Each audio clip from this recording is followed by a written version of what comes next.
जय माता दी मित्रों, हमारे यूट्यूब चैनल में आपका हार्दिक स्वागत है। आज मैं आपको एक साधना बताऊंगा गुरु गोरखनाथ जी की। और जब आप ये साधना कर लोगे तो उसके बाद में गुरु गोरखनाथ जी की सवारी आप अपने शीश पे बुला सकते हो, अपने शरीर पे गुरु गोरखनाथ जी की शक्ति को बुला सकते हो। तो इसके लिए आपको पहले साधना करनी पड़ेगी और ये साधनाएं पूरे के पूरे 21 दिनों की। तो आपको साधना के विधि विधान बताता हूँ कैसे करना है, क्या करना है।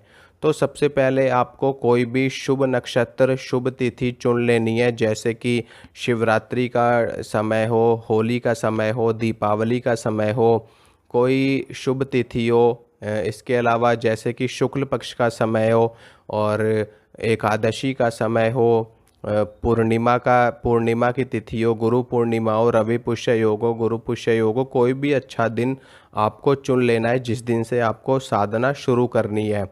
देखिए होता क्या है, जब हम किसी भी शुभ नक्षत्र से साधना, पूजा या कोई भी ऐसा कार्य शुरू करते हैं तो हमारे कार्य में कई गुना बढ़ोतरी होती है, क्योंकि शुभ नक्षत्र में, शुभ तिथि में किया गया कार्य बहुत ही ज़्यादा फल देने वाला होता है और कई गुना ज़्यादा फल देने वाला होता है।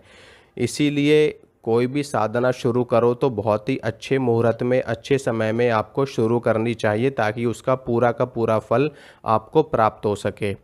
तो कोई भी अच्छा दिन आपको चुन लेना है, नहीं तो आपको कोई भी दिन नहीं मिलता तो आप शुक्ल पक्ष में साधना शुरू करिए। अमावस्या के बाद में जो पक्ष आता है उसी को शुक्ल पक्ष कहा जाता है। तो सर्वप्रथम आपको क्या करना है कि अगर आपके पूजा घर में, आपके मंदिर में गुरु गोरखनाथ जी की तस्वीर है या उनकी मूर्ति है तो बहुत ही अच्छा है, तो वहीं पर आपको सारी चीज़ें कर लेनी है। अगर नहीं है तो गुरु गोरखनाथ जी की तस्वीर आपको लेकर के आनी है बाहर से, और एक लकड़ी के बाजोठ पे लाल रंग का या फिर भगवे रंग का वस्त्र आपको बिछाना है। उसके ऊपर गुरु गोरखनाथ जी की तस्वीर या फोटो या मूर्ति स्थापित करनी है। फोटो के ऊपर आपको भगवे रंग का वस्त्र डालना है फोटो के ऊपर, यानी कि आपको सीधा सीधा फोटो ऐसे नहीं लगानी है, फोटो के ऊपर भी आपका वस्त्र होना चाहिए। उसके बाद में आपको क्या करना है कि गुरु गोरखनाथ जी के सामने एक जल का पात्र रखना है, थोड़ा सा गंगा जल डाल करके उनके सामने धूप बत्ती जलानी है, अगरबत्ती जलानी है, एक देसी घी का दीपक जलाना है और गुरु गोरखनाथ जी को पुष्प इत्यादि अर्पित करने हैं। और उसके बाद में उनके समक्ष आपको प्रसाद अर्पित करना है उनको, ठीक है, उनको भोग लगाना है।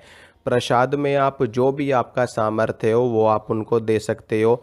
2 बूंदी के लड्डू दे सकते हो, रोट का प्रसाद लगा सकते हो, मालपुए का प्रसाद लगा सकते हो। इसके अलावा बर्फ़ी, पेड़ा इत्यादि जो भी आपको मिले वो आप गुरु गोरखनाथ जी को भोग के स्वरूप में दे सकते हो।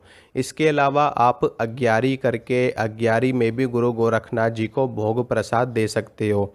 अग्यारी के लिए भी मैंने आपको बता रखा है कि उपले का जो कंडा होता है, उपला होता है, उसकी पहले आपको आग बना लेनी है, आँच बना लेनी है, फिर उसमें अग्नि प्रज्वलित आपको कर लेनी है कपूर और देसी घी की सहायता से। उसके बाद में जो भी प्रसाद आप लेकर के आए हो वो गुरु गोरखनाथ जी का आवाहन करके उनके मंत्र को पढ़ते हुए आप वो भोग अगर उस अग्नि में दोगे, अग्यारी में दोगे, तो वो भोग गुरु गोरखनाथ जी को प्राप्त हो जाएगा।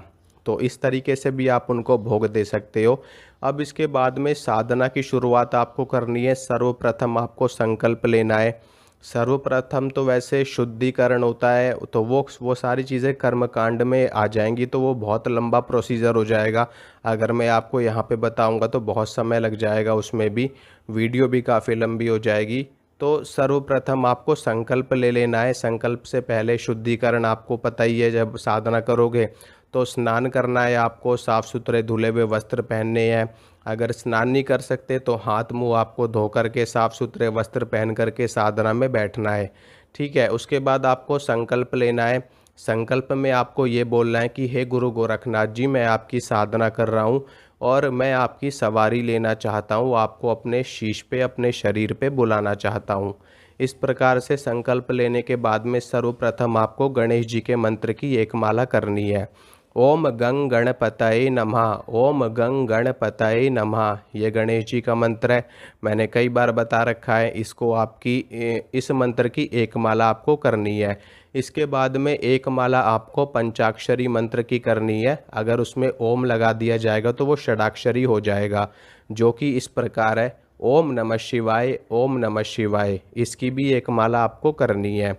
इस मंत्र के बाद में गुरु गोरखनाथ जी के मंत्र की आपको 21 मालाएं करनी है, जो कि इस प्रकार है, ओम शिव गुरु गोरखनाथाय नमः, ओम शिव गुरु गोरखनाथाय नमः, ओम शिव गुरु गोरखनाथाय नमः। इस मंत्र की आपको 21 माला जपनी है।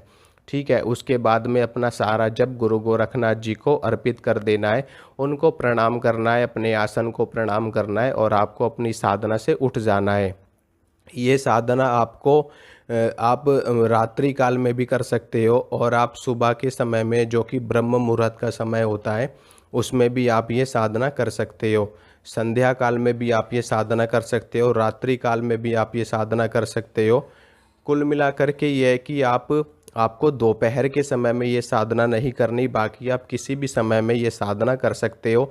जिस समय पर आप पहले दिन साधना शुरू करोगे उसी समय पर आपको रोज़ साधना करनी है, रोज़ उसी समय पर आपको मंत्र जप करना है।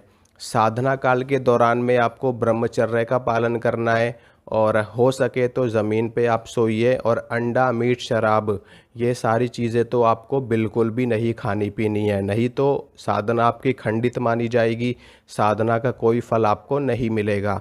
और ब्रह्मचर्य का पालन और अंडा, मीट, शराब, ये चीज़ें तो बहुत ही ज़्यादा कंपलसरी होती हैं गुरु गोरखनाथ जी की साधना में। ठीक है, इन चीज़ों का पालन करते हुए आपको प्रतिदिन 21 मालाएं करनी है। जब 21 दिन पूरे हो जाएंगे, 21 दिनों का संकल्प लेना है, 21 मालाएं प्रतिदिन करनी है। 21 दिन जब आपके पूरे हो जाएंगे तो उसके बाद आपको नित्य 11 माला इसी मंत्र की करते रहना है। ठीक है, नित्य 11 माला इसी मंत्र की करते रहना है। और जब आप 11 माला करोगे, 11 माला करने के बाद में जब आपके 21 दिन पूरे हो जाएंगे और प्रतिदिन इसी तरह गुरु गोरखनाथ जी को भोग प्रसाद आपको देना है, प्रतिदिन जल का पात्र उनके सामने रखना है, प्रतिदिन उनके सामने दीपक जला करके मंत्र का जाप करना है और प्रतिदिन इसी तरीके से सारी क्रियाएं आपको करनी है।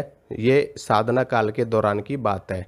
जब आपके 21 दिन पूरे हो जाएंगे तो उसके बाद में आपको रोज़ 11 मालाएं गुरु गोरखनाथ जी की मंत्र की करनी है। रुद्राक्ष की माला से, साधना भी रुद्राक्ष की माला से ही की जाएगी। गुरु गोरखनाथ जी की 11 मालाएं प्रतिदिन करनी है और जब आप मंत्र का जाप कर लोगे तो उसके बाद में आपको गुरु गोरखनाथ जी का आवाहन करना है अपने शरीर के ऊपर, अपने शीश के ऊपर। शुरुआत में गुरु गोरखनाथ जी की सवारी नहीं आएगी, लेकिन आपको थोड़ा थोड़ा महसूस होने लगेगा जैसे कोई शक्ति आपके शरीर में प्रवेश कर रही है। शक्ति जब शुरुआत में प्रवेश करती है शरीर के अंदर तो थोड़ा सा हमको शरीर में कष्ट भी महसूस होता है, थोड़ा सा पीड़ा भी होती है, हाथ पैरों में दर्द भी होता है, सर में दर्द होता है, कंधों में दर्द होता है। तो आपको बिल्कुल भी घबराना नहीं है। शुरुआत में जब शक्ति की सवारी आने लगती है तब उस वक्त में हमारे चक्र खुलने लगते हैं और शक्ति का जो भार होता है वो हमारा शरीर सहन नहीं कर पाता, इसी वजह से शरीर में पीड़ा होती है। लेकिन धीरे धीरे ये सारी चीज़ें बंद हो जाएंगी, शरीर पूरी तरह से स्वस्थ हो जाता है। तो आपको गुरु गोरखनाथ जी का आवाहन करना है, प्रतिदिन अपने शरीर पे बुलाना है। ऐसा कंपलसरी भी नहीं है कि आप प्रतिदिन उनको अपने शरीर पे बुलाओ। आप उनको 2 दिन बाद बुला सकते हो, आप उनको 3 दिन बाद बुला सकते हो, आप उनको हफ्ते में 1 दिन बुला सकते हो, उनको 2 हफ्ते में 1 दिन बुला सकते हो, या जब भी आपको आवश्यकता हो, जब भी आपको गुरु गोरखनाथ जी से बात करनी हो तब आप उनको अपने शरीर पे बुला सकते हो। आपकी इच्छा है, आप उनको हुक्के का भोग लगा सकते हो या फिर उनको सिगरेट इत्यादि का भी भोग लगा सकते हो। ये आपकी अपनी इच्छा है कि आप गुरु गोरखनाथ जी को किस भोग पर चलाना चाहते हो।